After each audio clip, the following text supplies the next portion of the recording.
Hey, hello everybody. I just want to sit here and talk about buying a used vinyl cutter. And particularly, I recently just purchased the US Cutter MH series 34-inch with a stand. It retails for $4.19. But the main purpose of this video, if you see, is US Cutter states that this is not compatible with a Mac. And obviously I have a Mac, but I found a workaround. So if you look on the used market, you can find a bunch of used vinyl cutters for a reasonable price. This one right here is $150, $200, $350. But just the other day I found one for $250.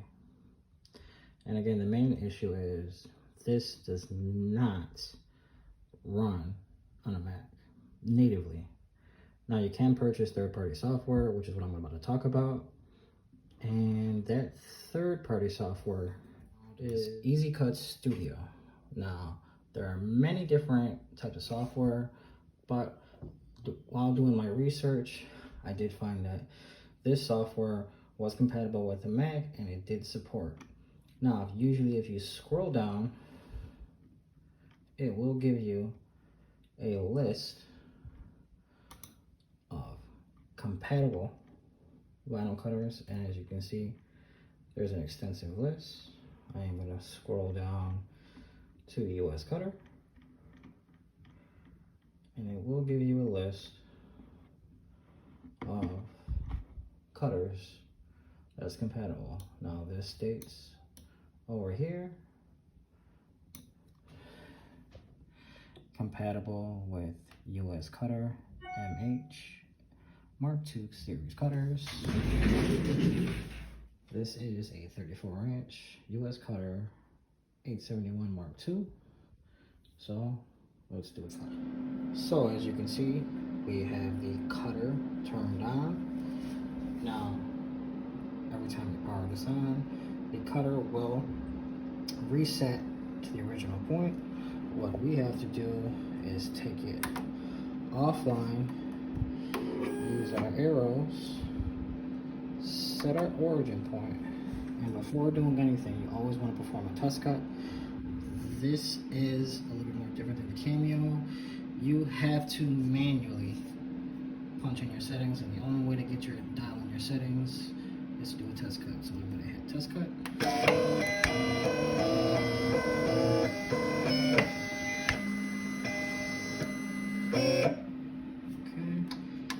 Take this offline, bring it down. We got our cut. It's very difficult to see, but I'm going to use my weeding tool. And as you can see, the test cut settings are good.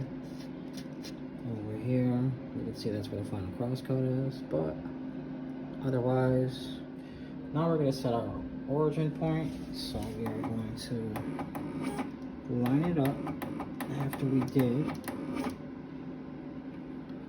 our test cut.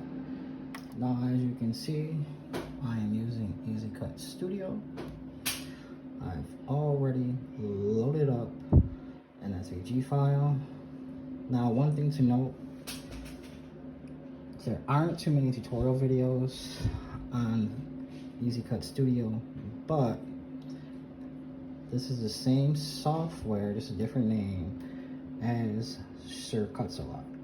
So you can go by those tutorials and they'll be very helpful. So now that I've already got this set up, I'm going to send it to the cutter. Going to hit cut. Going to hit online.